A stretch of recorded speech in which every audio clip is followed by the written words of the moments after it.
Hey, Henry here. I thought I'd do a video on an unboxing of something I received here recently that you may be interested in. It's a French Companion. It's a type of palette. Before this, I've used mainly like a plastic palette, anything really, a pie pan.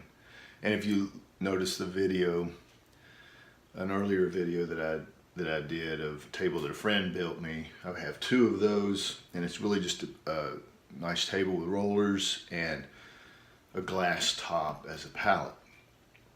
But I've used anything as a palette.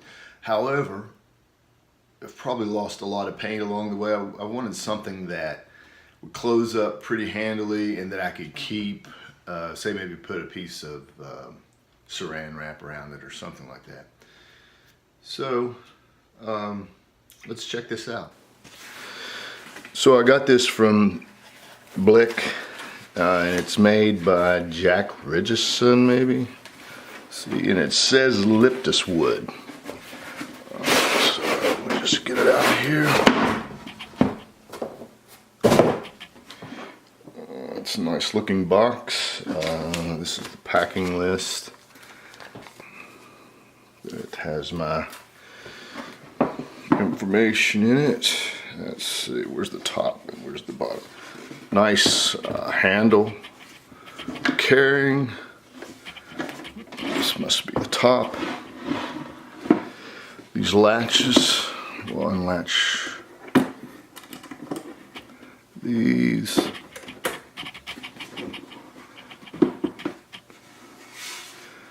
Nice wood. Beautiful work.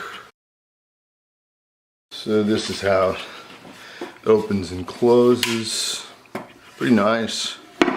Then, you know, I'm imagining that I have paint in here and maybe put some saran wrap over this, or maybe inside of this stubby finger. Some type of palette on the inside. That's pretty nice. You can put your colors in here. Put this over it. Wrap some saran wrap around it maybe. Store it in here like this. I've been putting mine in the refrigerator. I have an extra refrigerator off of the studio here. Anytime I have extra color, I just put it in the refrigerator. It slows down the drying so that it'll last a little longer. So anyhow, that's it.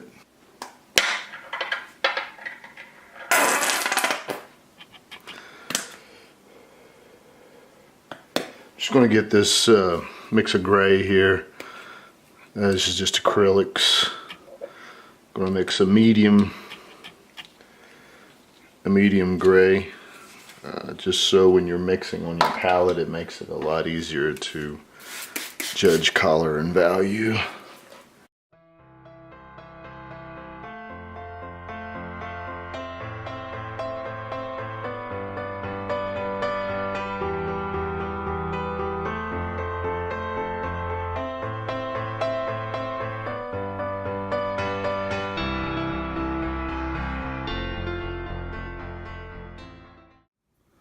Since the video was short as far as the unboxing, I thought I'd show you what I've been doing. I go back to drawing in between like paintings, or if I'm getting tired. I draw on both sides of this stuff. This is the sort of the newsprint. Each page kind of represents the setting, live model. As you can see, I've drawn on both sides of the paper. These are very quick gestural studies, minute, some of them 15 seconds. But I just have tons of these. And then below here is a little painting that I did here recently and submitted to a calendar. In the background is a deer painting I'm working on. Just gotten started on it. It's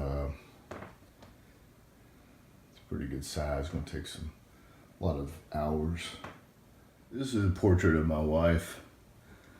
She'd been wanting me to do a portrait for a while. We talked about it. and in this pose, she's telling me what she wants done as far as in the portrait. She's actually cooking something. I think she was baking something. She said, "Now I want it to be like this." And I said, "Well, turn your head like this. Let's get it in profile." So I snapped a few pictures with my phone even. Worked from life a little bit with her. But we'll do a more formal sitting. This is a painting of Seneca Rocks that I've started on with a bald eagle. Eagle will be more up front, and we'll be pushing all that scenery back. This is an underpainting. This piece is like 30 by 40, pretty good size. This is some pieces I do a really extensive underpainting. This is a bobcat sitting at a fence line. Some I'll go into pretty good detail before I actually now get to working on the collar. And this piece started a while back. I need to finish it. This guy's a logger. He's sitting down to take a smoke break. And I started blocking in around him. I need to finish the horse and him and do a few things. Okay, so our paint is good and dry. Now, there's this hingeable lip, and that's so you can fit a piece of glass in it. I just so happen to have a piece of glass that was perfect for this. It'll just set in here like this. And if I wanted to anchor it down, I could put something under it or put maybe a block in here or something, but I think it'll be fine. It'll probably stick, enough to where it won't scoot around. There's a lip like this on either side. Of course, this is part of the way it folds up. Good place to put things, tubes of paint, and it's also on this side, of course. That's the way it closes up. Really nice. I like it. I think it's going to turn out well. This is, I'll just give you an idea real quick. This is some burnt sienna, like what it looks like on the palette. The paint looks like. Some titanium white.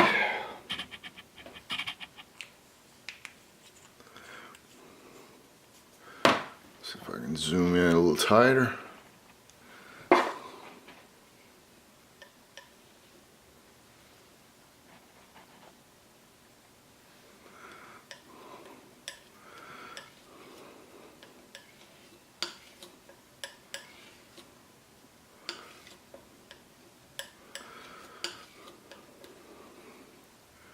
Pretty nice. I guess you can see with the gray background how it looks on there. Easier to judge color and value, I think.